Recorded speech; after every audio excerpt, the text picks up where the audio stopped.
Bonsoir à tous. Alors aujourd'hui, je vais aborder Crime et châtiment, le chef-d'œuvre de Dostoïevski. C'est l'histoire de Raskolnikov, un individu très intelligent qui se prend pour un homme providentiel et pour un être exceptionnel. Et de ce fait, se donne le droit de transgresser la morale et d'enfreindre la loi et les règles sociales. Il décide de tuer une usurière acrimonieuse, nocive, pour sauver la société et pour se sauver lui-même de l'indigence. Mais il va être bourrelé de remords à cause de son acte, à tel point qu'il va commencer progressivement à sombrer dans la folie, et pour se sauver de cette démence imminente, il décide de se dénoncer. Donc c'est l'histoire d'un homme révolté contre Dieu, contre la société, contre lui-même, et qui ne va trouver la sérénité et la paix intérieure, ne va se réconcilier avec les trois entités, Dieu, la société et lui-même, que grâce à l'abdication et à la contrition et à l'acceptation de son sort, tout simplement. Il ne trouve la rédemption qu'en acceptant le sort et qu'en admettant le fait qu'il ne peut pas changer la société et qu'il n'est qu'un individu parmi tant d'autres, et ce don quichotisme n'est qu'une utopie, une vue de l'esprit, et qu'il doit l'abandonner pour vivre en paix. Pour résumer donc les 600 pages de Crime et châtiment, on peut dire que c'est l'apologie de la morale religieuse et une diatribe contre le nihilisme et contre la morale du surhomme. Le surhomme, c'est cette notion d'abord, avant qu'elle ne soit nommée par Nietzsche dans Ainsi parlait Zarathustra.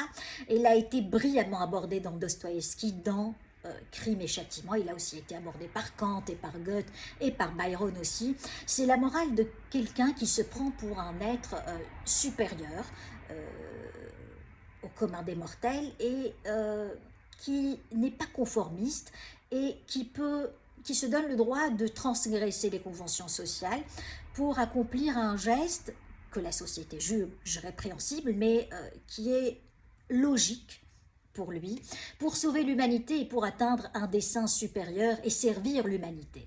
D'ailleurs, Dostoïevski cite beaucoup Napoléon dans son livre.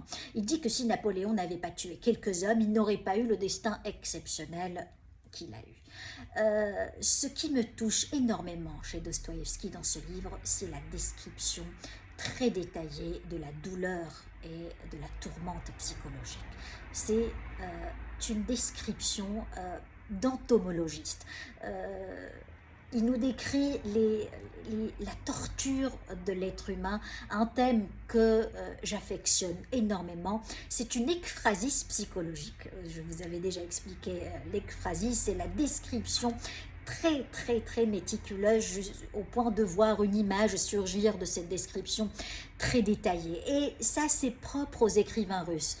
Hemingway disait, il y a les écrivains russes et il y a tous les autres. Ils ont cette capacité de décrire dans les détails la psychologie humaine. Et Dostoïevski n'est pas qu'un écrivain.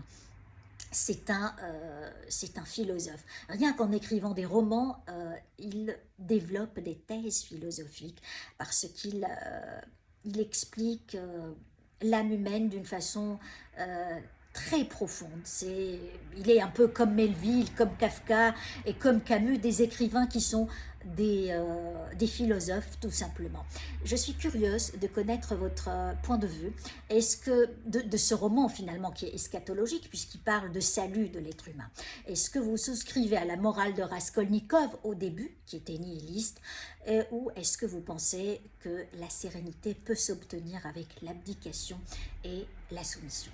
Voilà, et très bonne lecture à tous, à ceux qui n'ont pas encore lu ce chef-d'œuvre qui m'a énormément marqué, à tel point que quand j'étais partie à Saint-Pétersbourg, la première chose que j'ai fait, c'est je suis allée sur la tombe de Dostoïevski pour le remercier, et parce qu'il avait, pour sa description de la tourmente psychologique. Voilà, très bonne lecture à tous et très bonne soirée.